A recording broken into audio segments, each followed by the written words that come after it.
¿Qué tal? ¿Qué tal, amigos? Muy buenas tardes. Bienvenidos a su programa Voces del Periodista, este programa que es de ustedes y para ustedes a través de las frecuencias de ABC Radio, la 760 de AM de Organización Editorial Mexicana, este maravilloso grupo multimedia, gracias a las frecuencias del Grupo Radio Turquesa y a las de La Pantera. Queridos amigos, transmitiendo desde el Club de Periodistas de México, como todos los días con el maestro Jorge Santa Cruz, director académico del Club de Periodistas de México, y estamos de manteles largos, porque está otro de nuestros directivos, el extraordinario doctor Juan Ramón Jiménez, un pilar de Voces del Periodista, doctor en Economía, Premio Nacional de Periodismo, y bueno, pues ustedes ya lo conocen, ustedes lo piden con temas fundamentales como va a ser las Afores. No se pueden perder el programa y además tener, como siempre que está el doctor, una libretita para apuntar o con su teléfono, con lo que ustedes quieran, pero hay que apuntar. Vamos a dar datos interesantísimos. Mil gracias a nuestro productor Morrison Julián Solís Rubio Gutiérrez. Gracias al apoyo siempre voluntario lindo de Jonathan Álvarez. Gracias, Jonathan. Y gracias a Milton Partida, Daniel Gutiérrez Morano, David Hernández y por supuesto a Víctor Melara y a todas nuestras compañeras y compañeros de estos grupos maravillosos. Bueno, pues doctor, para entrar en materia luego, yo te pediría si podemos ir al momento mismo del nacimiento, digamos, de las Afores y recordar a un valiente político mexicano que muy probablemente perdió la vida precisamente por valiente. Ahí hay muchas sospechas, se quedaron muchas sospechas sobre su muerte y me estoy refiriendo al ex senador José Ángel Conchello. En este contexto, solamente decirles dos de los temas fundamentales que él dio a la luz, que fue precisamente lo de la Isla Bermeja, el hoyo de la Dona, y el tema que hoy nos ocupa, que son las Afores. Así es que, doctor querido, mil gracias y vamos a regresar, esto sería a finales de los 90, ¿no? Así es, Celeste, y pues buenas tardes al auditorio, es un placer estar aquí en vivo contigo, con Jorge, siempre hemos sido parte del mismo equipo y pues este tema, quiero entrarlo en directo sobre las cosas, este tema, y regresando de Monterrey, acabo de regresar a Monterrey, mandamos un saludo a nuestros amigos que sí, allá nos recibieron. Abro este pequeño paréntesis que ahorita Maurice me comentaba, que conoce a Safi, a Jorge Safi, el dueño del hotel donde estuve ahí en Monterrey, un hotelazo de primera, en fin. Un saludo, Monterrey, sí. Queridos amigos. Entonces, ahí salieron varias cosas interesantes. José Ángel Conchello era precisamente de Monterrey, de Nuevo León. El punto que tú tocaste, ese es el punto de partida para entender muchas cosas de lo que pasaron en 1994, el famoso error de diciembre del 94, que le hemos achacado a Carlos Salinas de Gortari, porque cuando entonces recibimos en la Secretaría de Hacienda las riendas, de alguna forma, pues no había dinero. No había computadoras, no había cables, no había ni mesas de computadoras. Entonces, fue desastroso. Ahí se vino la crisis bancaria, que luego se resolvió con el FOAPROA 6 meses después, de 1995. Pero de ahí viene cuando Ernesto Zedillo se ve en la necesidad de acudir en la ayuda de Estados Unidos.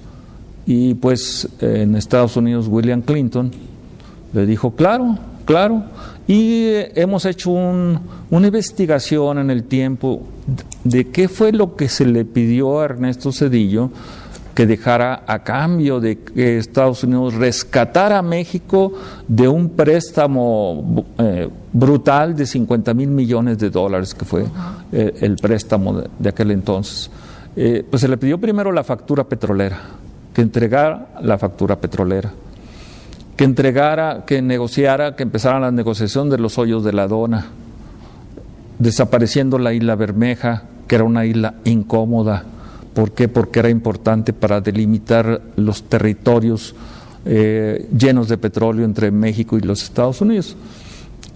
Aparte que se le entregara toda la banca, que la banca ya no fuera mexicana, sino que ahora la banca fuera entregada a los intereses transnacionales, principalmente al banco que estaba muy cercano a su tesorero de William Clinton, Robert Rubin, y Citibank.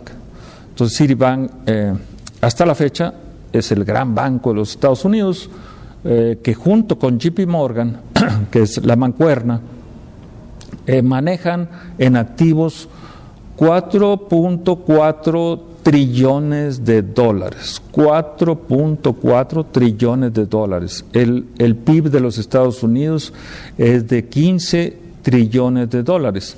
El PIB de México es 1.5 trillones de dólares. O sea, simplemente Citibank y JP Morgan pueden derrumbar fácilmente al gobierno de los Estados Unidos, ya no se diga al gobierno de México, el poderío que tienen.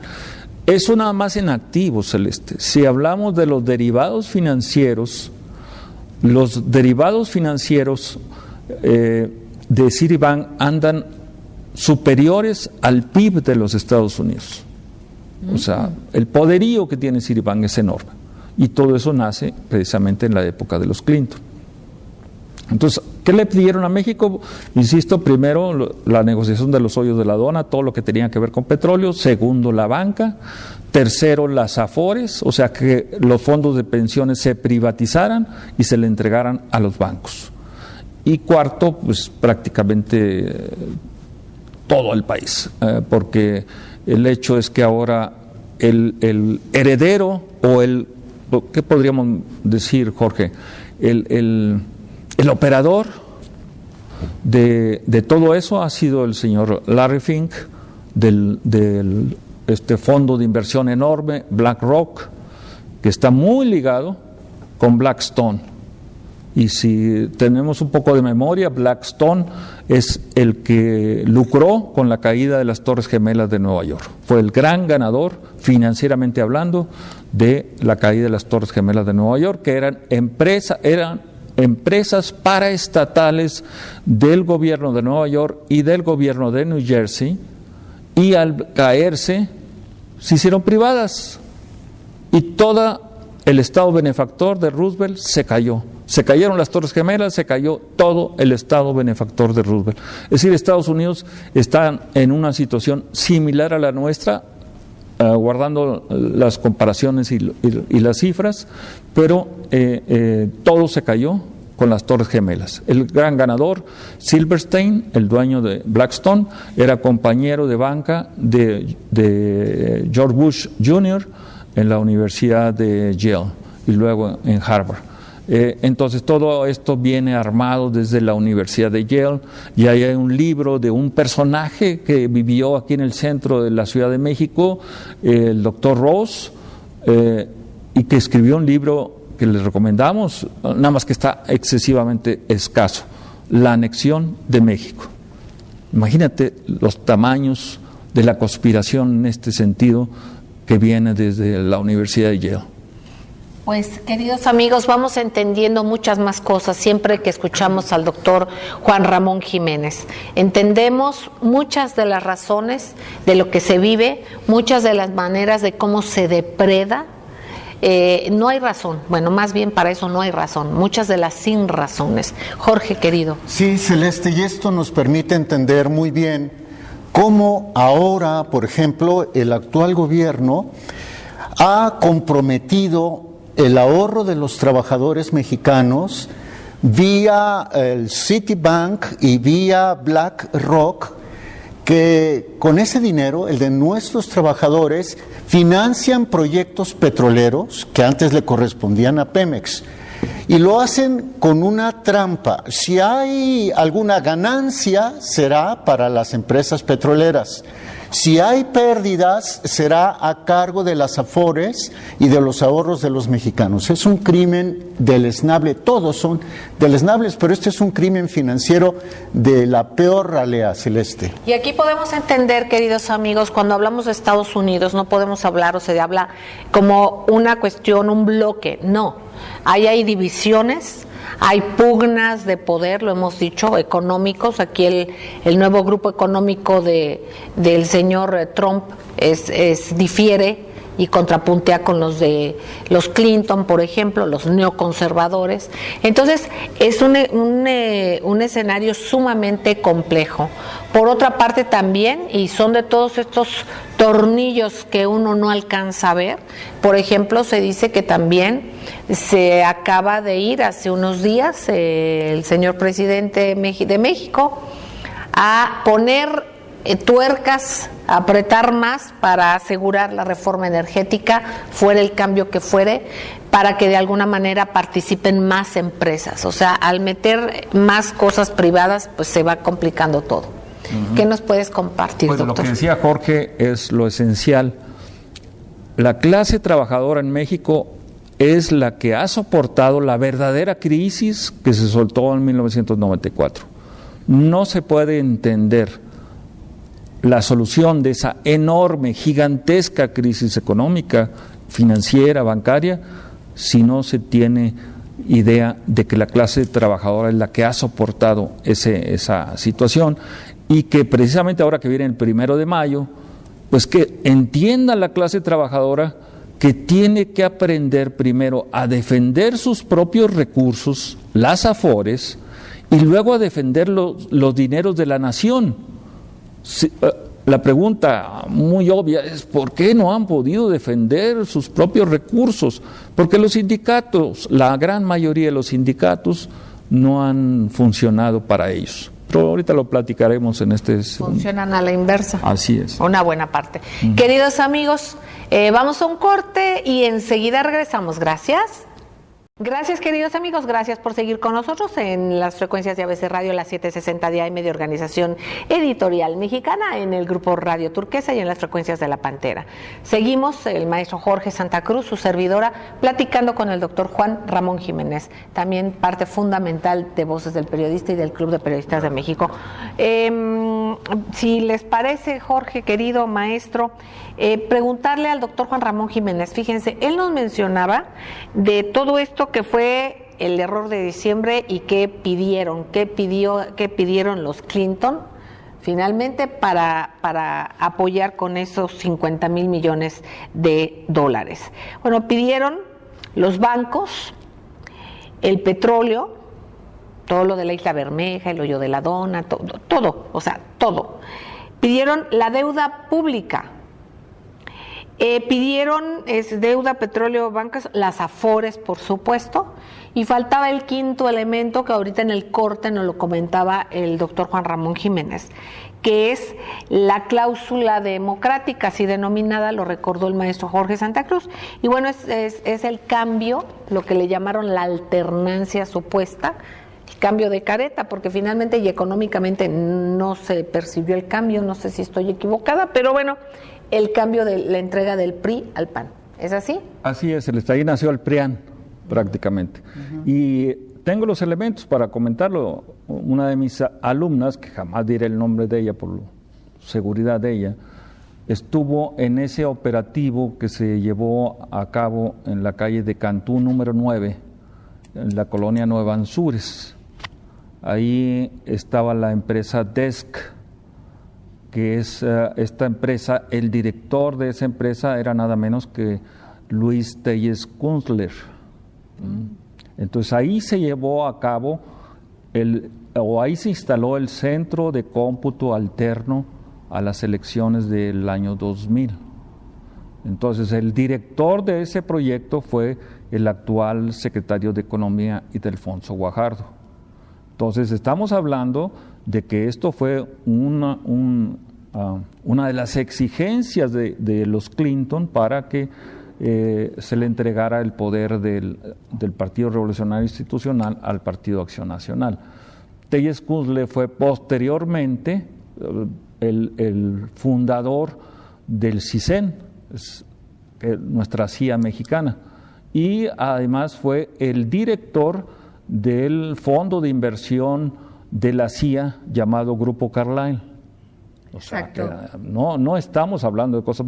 ¿Dónde está Luis Telles Kunstler? En la Bolsa Mexicana de Valores, además manejando el fondo petrolero actual de Enrique Peña Nieto. O sea, los personajes están vivos, están a la luz pública, y esto nos da idea de la gran conspiración que hubo en aquellos años del 94 y que nosotros la estamos viviendo, Celeste. Y solamente recordar una anécdota, doctor, que la tuvimos en Voces del Periodista, te vas a acordar. Nada más para que vean el nivel de análisis del doctor. Fue cuando el que había sido también funcionario, que después fue gobernador de Jalisco, el que era gobernador de Jalisco, que destapó a Felipe Calderón, ¿te acuerdas? Años después. Sí. Entonces, cuando destapan a Felipe Calderón, pues todo el mundo le dio risa, porque dijeron, no pasa nada, pues estaba regañado, lo había despedido Fox de una manera pública, ¿no? Casi, ¿no? Y entonces, Francisco Ramírez Acuña, exactamente, sí, Jorge, gracias. Y entonces, se hizo un ejercicio en el programa, que fue decirle a la gente, tengan su computadora los que puedan. Y nosotros lo que hicimos es que ya se había impreso todo, ¿te acuerdas, doctor? Dijimos, por si nos bajan el switch del internet, por lo que fuera, ya tener todo listo. Bueno, y entonces todo el mundo lo tomó a hilaridad, a que era una ocurrencia del señor Ramírez Acuña. Pero al día siguiente sale en el noticiero matutino el señor Luis Telles Krenzler diciendo, excelente candidato, me parece bien esto que sucedió. Y en ese momento estaba yo platicando con el doctor, me dijo el doctor, ¿sabes qué? El candidato va a ser Felipe Calderón. Entonces decía, ¿cómo, verdad? Si no es el candidato del presidente y todo esto. No era el de Marta. No, pero Luis Telles Krenzler era el presidente para México del grupo Carlyle.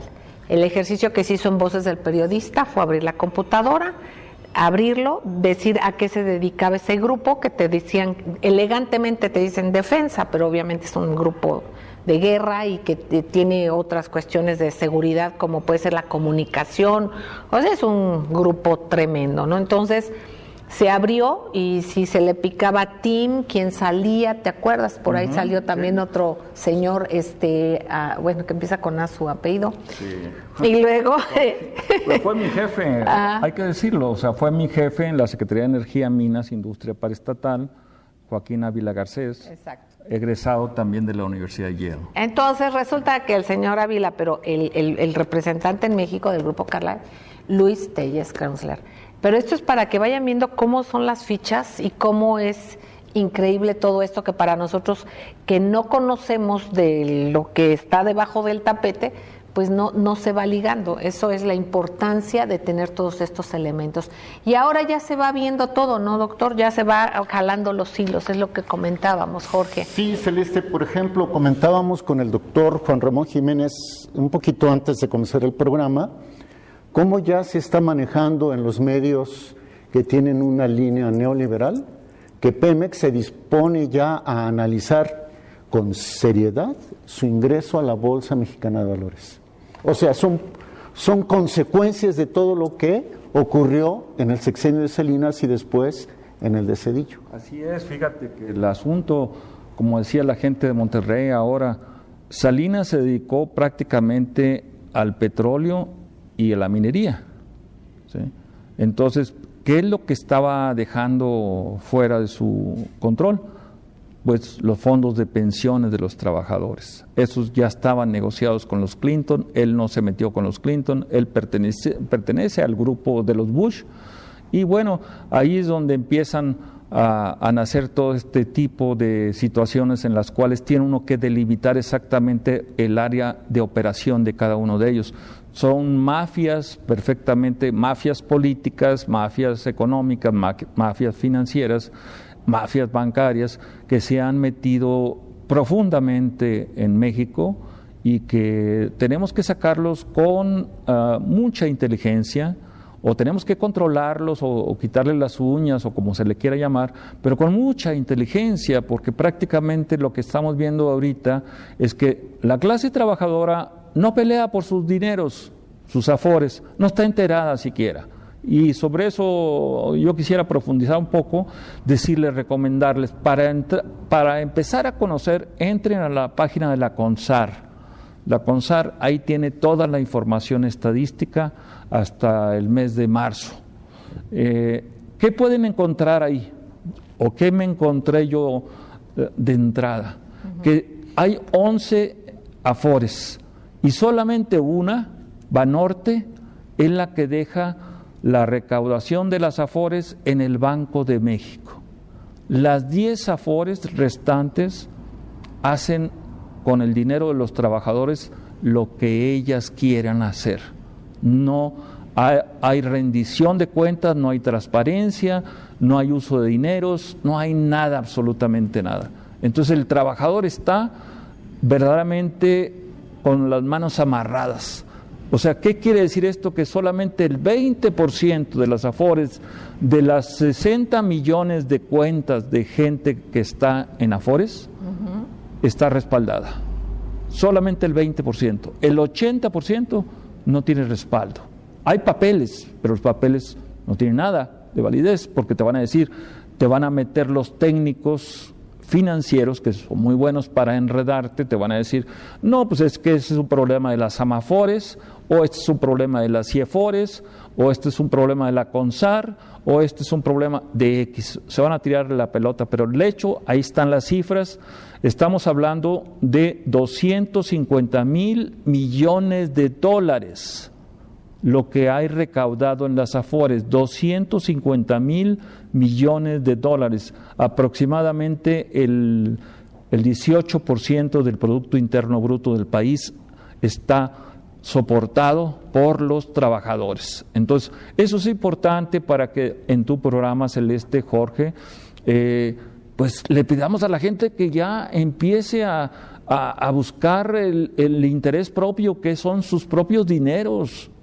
¿Sí? Aquí una pregunta, ¿esto cómo se puede hacer? O sea, porque nos están escuchando. Primero, informándonos. Los estás informando, hay que replicar la información en la medida que podamos. ¿Qué se puede hacer realmente? ¿Con qué instrumentos contamos? Independientemente de la indignación y de todo esto, ¿no? Pero que la gente se informe. Por otra parte, estamos dándonos cuenta, por ejemplo, hace unos días se dijo que parte de las afores están invertidas en el nuevo aeropuerto.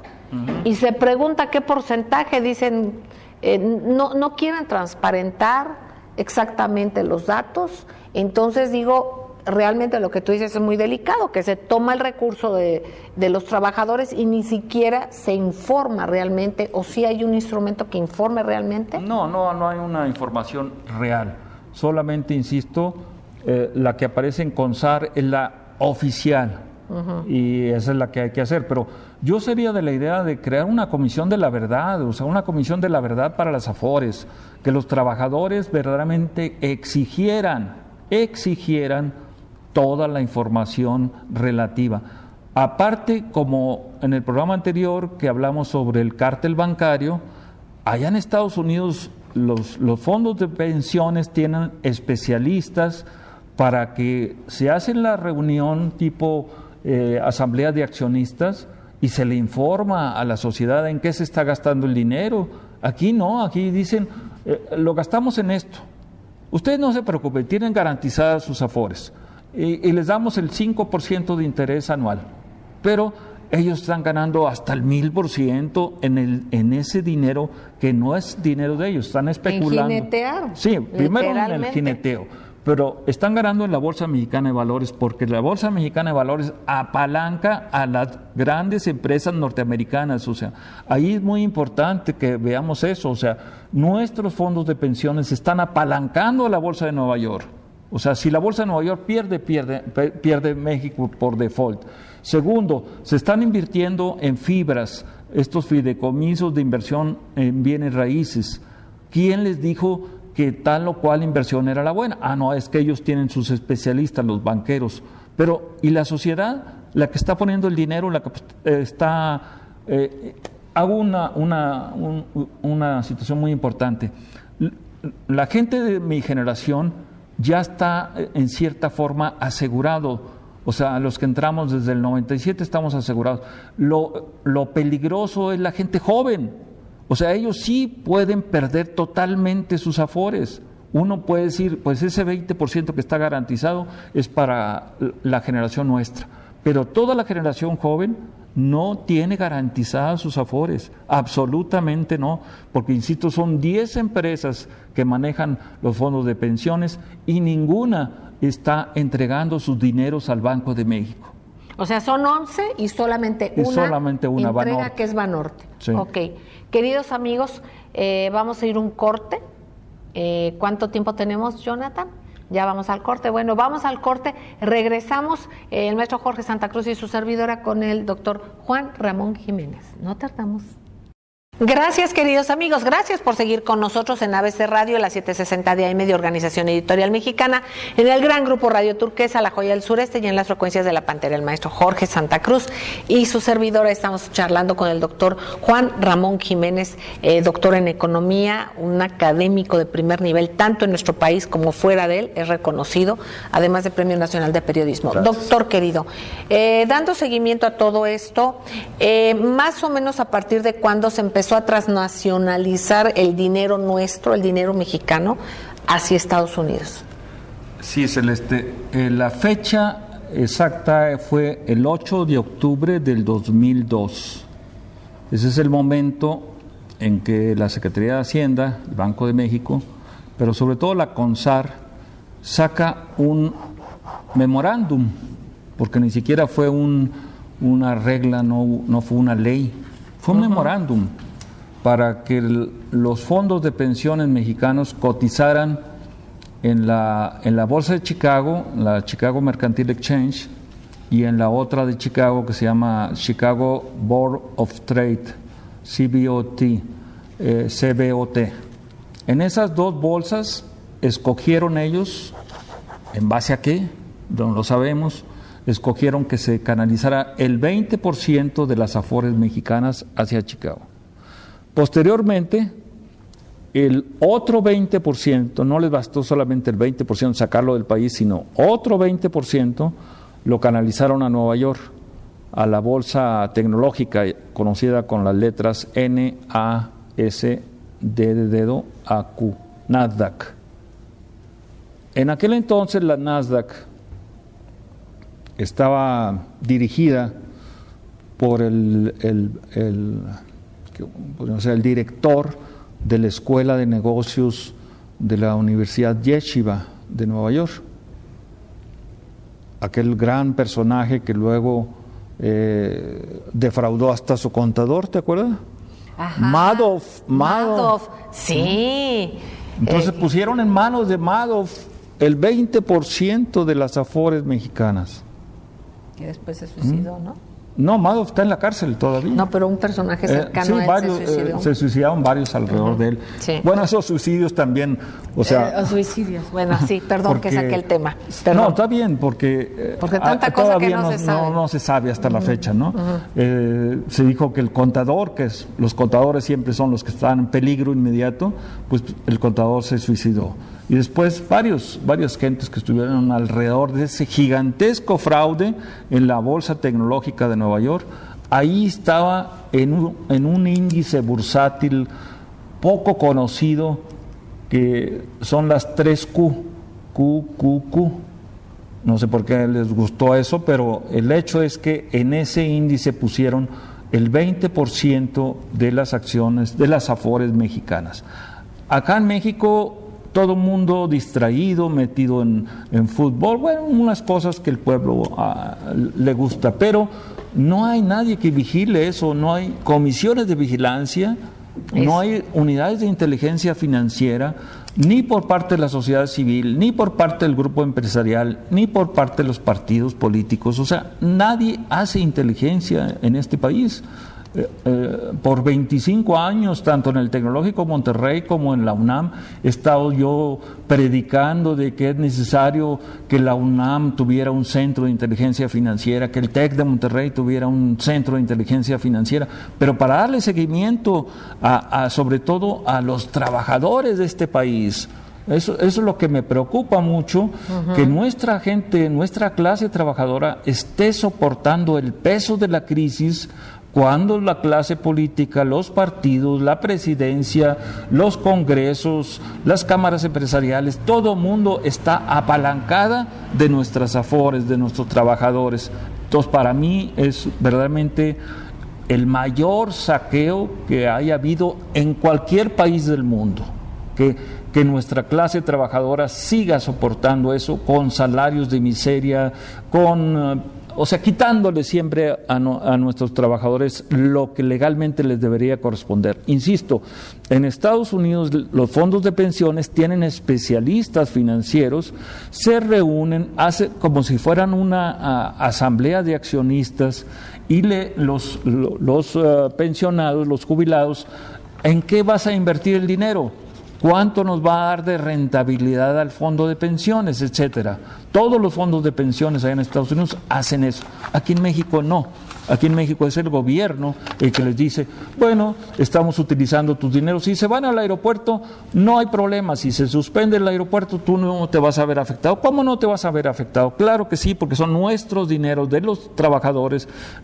Inclusive, en el caso de la UNAM, el fondo de pensiones de la UNAM se lo quitó Luis Videgaray, le quitó 10,000 millones de pesos a la UNAM, al fondo de pensiones de la UNAM, y lo puso en alguna de sus operativos de fibras o de otros grupos que están poco estudiados, como son las aportaciones a capital. Uno de los más escandalosos casos de aportaciones al capital es de una empresa que se llama Infraestructura Nacional, que se conoce como Sierra Oil. Sierra Oil es de Carlos Salinas de Gortari, y en base a nuestras afores descubrió uno de los grandes yacimientos petroleros que están enfrente de Campeche. Entonces, vean que hasta Carlos Salinas se apalanca de nuestras afores para ir a tener grandes utilidades. Que no digamos ahora en el aeropuerto que Carlos Salinas, de nuevo, a través de su cuñado don Gerard, don Carlos Slim también, Carlos Hank, que por cierto abro un paréntesis muy importante, porque desde los años 70 y luego después a los años 80 y 90 salió la investigación de la DEA llamada Tigre Blanco, búsquenlo en internet. Ahí están acusados toda la familia Hank de ser grandes lavadores de dinero en los Estados Unidos. Los acusa la DEA, directamente la DEA. Ahí no hay de que un académico o algo. Es la DEA la que está acusando a la familia Hank de lavar dinero en los Estados Unidos. Y vienen toda una serie de nombres, como este señor Karam, que es el dueño de 20% de las expendedoras de gasolina llamadas Hidrocina. Está acusado de lavado de dinero desde esos años. Entonces, ¿por qué no hay inteligencia financiera en el país? ¿Por qué no hay una acción directa del Congreso de la Nación para cuidar los dineros de la Nación? Esa es la pregunta que nos hacemos los académicos cuando les decimos, es que ustedes realmente llegan al Congreso, tienen 20 o 30 asesores y no hacen nada por defender los dineros de la nación. ¿Qué es lo que está pasando en este país? Es una pregunta. Y aquí, por cierto, ahorita que tocas la parte del aeropuerto, hay pues comentarios de especialistas en esto, y esto habría que verlo bien, sobre que es tal el subsuelo del, ahora sí no propio, que va a ser como un pozo sin fondo, que va a tenerse no solamente lo caro de ahorita, sino que se le va a tener que seguir inyectando dinero para mantener en pie ese y seguro. Más llueve en la Ciudad de México, en esa zona. El piso es inestable, esto lo dijo el Instituto de Ingeniería de la UNAM. Yo trabajé para el Instituto de Ingeniería en otra época y lo reconozco, son los mejores técnicos en ingeniería civil. Entonces, el Instituto de Ingeniería dijo que los suelos eran inestables, que ahí es donde no se debe haber tocado esa zona lacustre del Valle de México, porque está inclinada inclusive. Entonces, hay toda una serie de factores técnicos, no soy técnico, pero leo bastante, y entonces yo creo que estos problemas del aeropuerto, de estos problemas de las afores, esto que está sucediendo con Pemex, de que lo quieren meter a la bolsa, en fin, son temas medulares de que la sociedad mexicana, pero lo que me preocupa mucho es la clase trabajadora, es la que ha soportado este crecimiento, lento poco, pero este crecimiento del país, esta estabilidad se debe a nuestra clase trabajadora, no se debe a los empresarios, no se debe al gobierno, no se debe a los políticos, se debe a los trabajadores que pusieron todo su esfuerzo, todos sus recursos en estos fondos de pensiones y que están siendo mal utilizados y que no nos dan nada de plusvalía, nos están dando minusvalías. Y ahora, otro problema medular en las Afores mexicanas es que Carlos Salinas le quitó 3 ceros al peso mexicano y acabó totalmente con el poder adquisitivo de las Afores.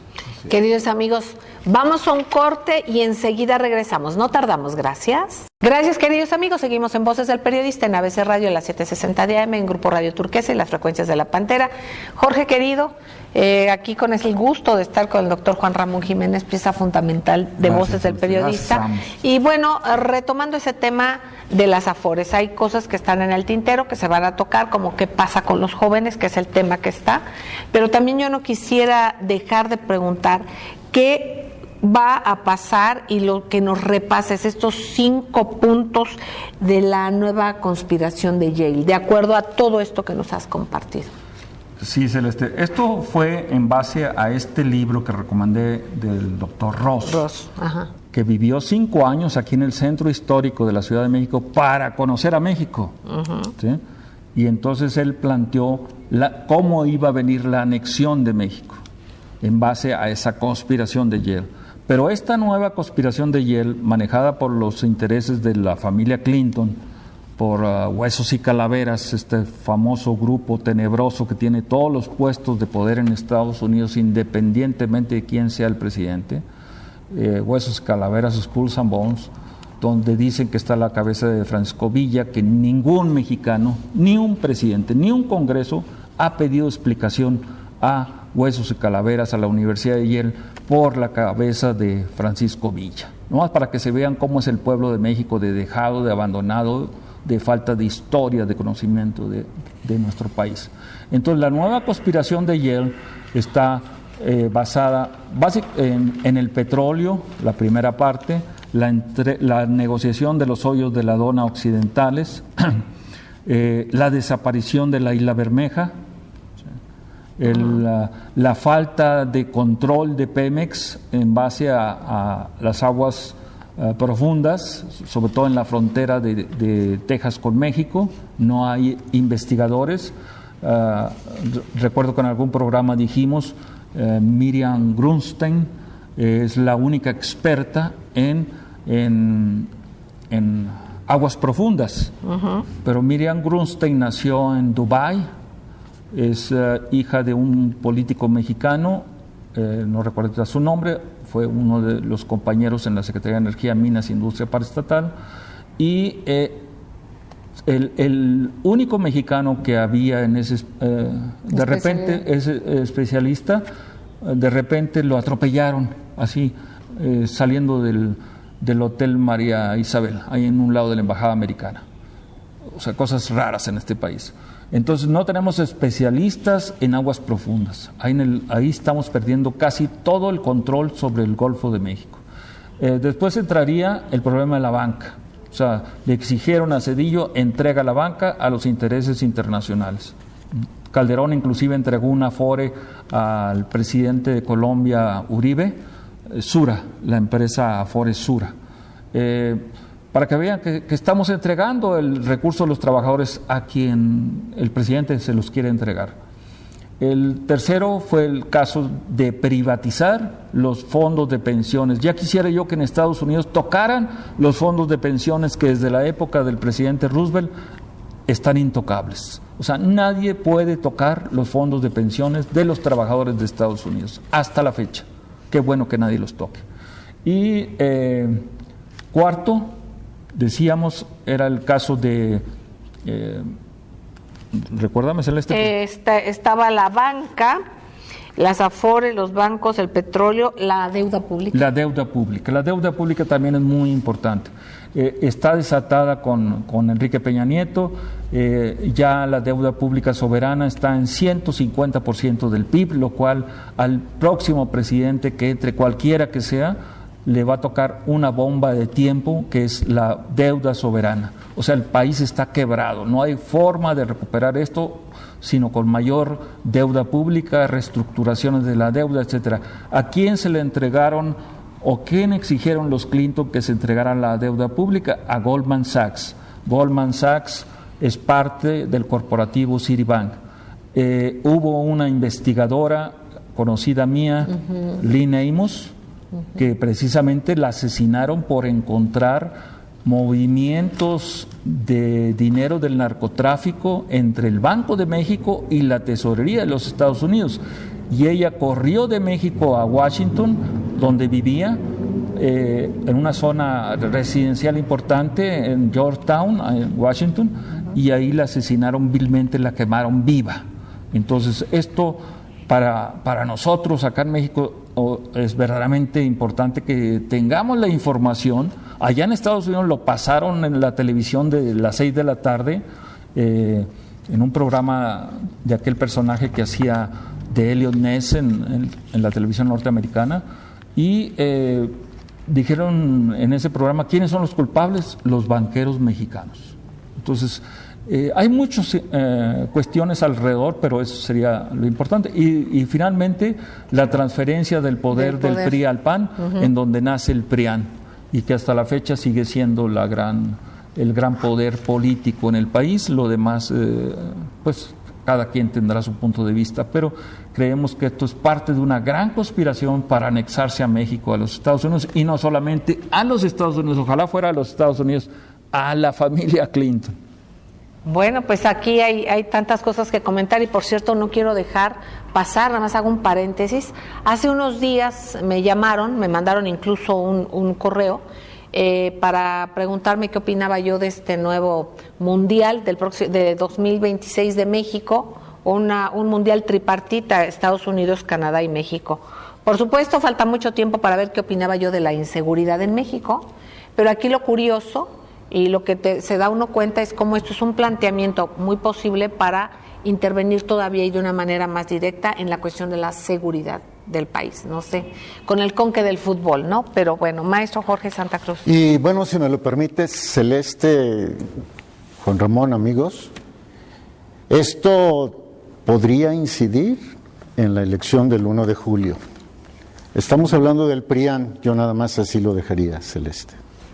Bueno, queridos amigos, independientemente de todo, nuestro compromiso con ustedes, además de estas pláticas extraordinarias, es que ustedes investiguen.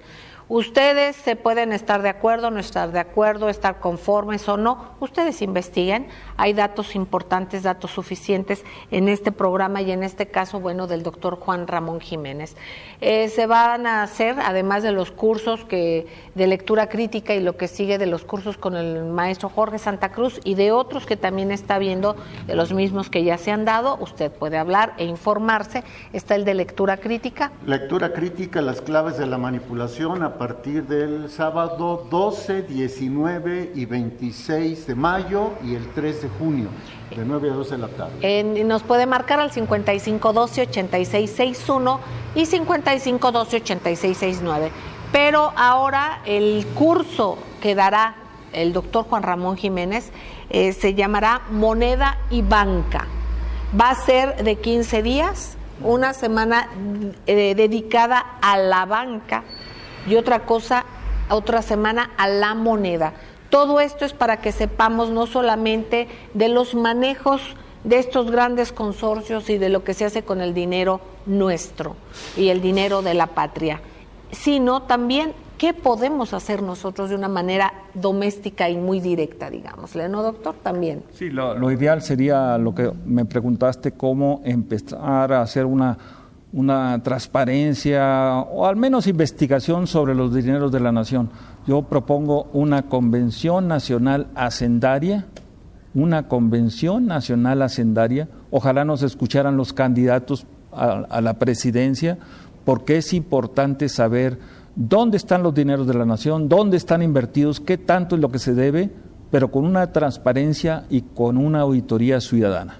Vamos por la Convención Nacional Hacendaria para saber dónde están todos los dineros de la nación. Así es. ¿Está bien, doctor? Sí. Bueno, pues queridos amigos, Jorge, entrañable, amigos todos, con todo nuestro corazón, les decimos que sigan en estas frecuencias. ¿Por qué? Porque aquí se escucha plural, se escucha diverso. De eso es de lo que se trata, que todos nos escuchemos. Y ahora que acaban de hablar de estas próximas elecciones, de los candidatos, analicemos a cada uno, analicemos sus historias, no lo que nos dicen. Las elecciones no se ganan con un debate, ni con 2, ni con 3. Se ganan si somos inteligentes para elegir lo que mejor nos parezca, pero sobre todo no por lo que nos digan, sino por las historias de cada uno de ellos. Así es que hay buena tarea por hacer, mucha tarea por hacer. Gracias, Celeste. Gracias a ti, doctor Jorge, querido. Gracias. Y a ustedes, un beso tronadísimo. Gracias, nos seguimos escuchando y sigan en estas frecuencias. Un beso.